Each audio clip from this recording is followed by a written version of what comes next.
กินข้าวนำกันแซ่บๆโอ้ช่วงนี้บ่จะอีกินเผ็ดบ่ค่อยได้ช่วงนี้เจ็บท้องเลยนี่มากินข้าวร้อนๆกินนำกันส้มถุงนึงบ่แพงนะ12มันเก็บแต่ก็เจ้าให้หลายๆ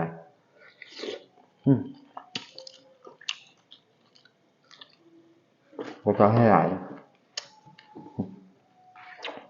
ครับให้เลย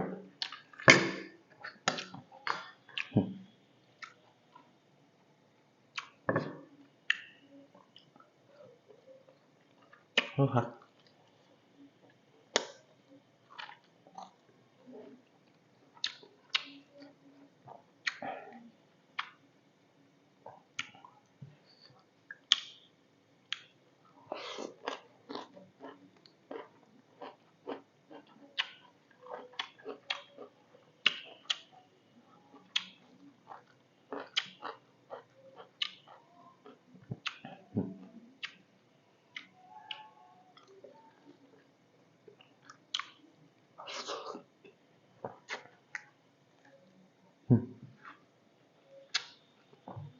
ร้อนหลาย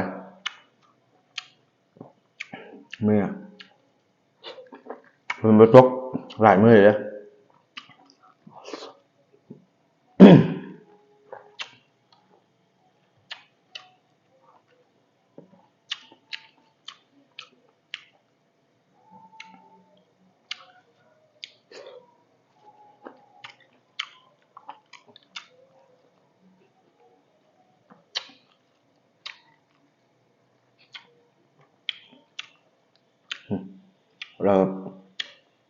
เราก็ให้หลายเลยประตูนะ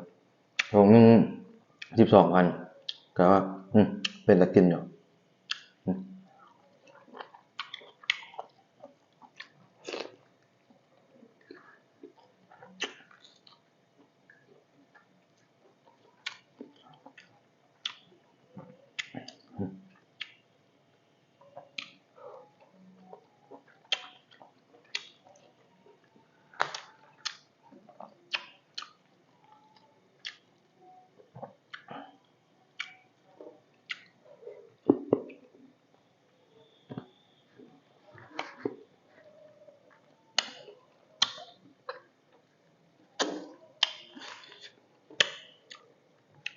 คักอยู่เลย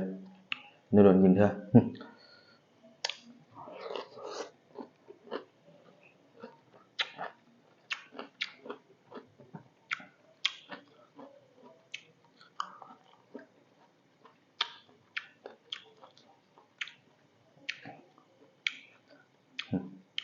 เอ็น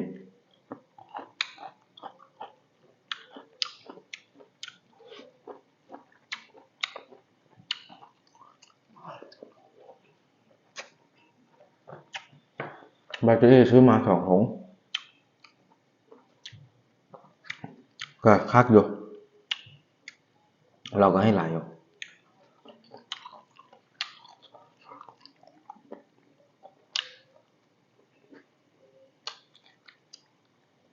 ตรงนี้แบตเตอรี่กินเผ็ดบ่ค่อยได้มันเจ็บท้องอยู่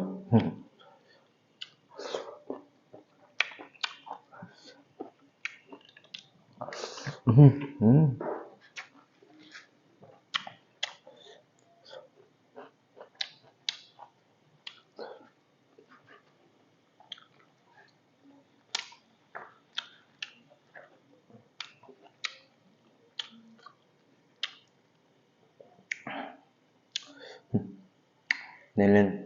ๆเราก็ให้ตอนมึงใหญ่นะ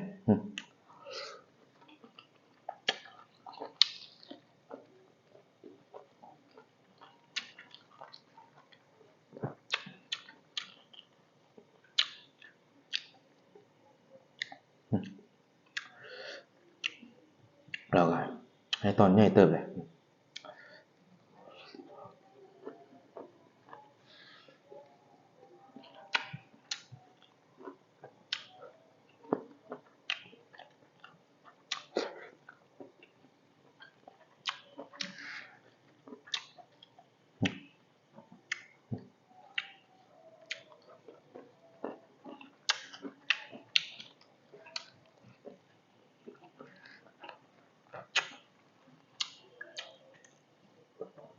ช่วงสุดท้ายนี่ก็ขอฝากช่องบ่าวโจอี้นี่เด้อพากันกดเข้าเบิ่งกดไลค์กดแชร์ให้บ่าวโจอี้เนี่ยนี่ก็คำสุดท้ายนี่ก็บ่มีหยังหลายเนาะนี่ก็กล่าวคำว่าสบายดีเนาะ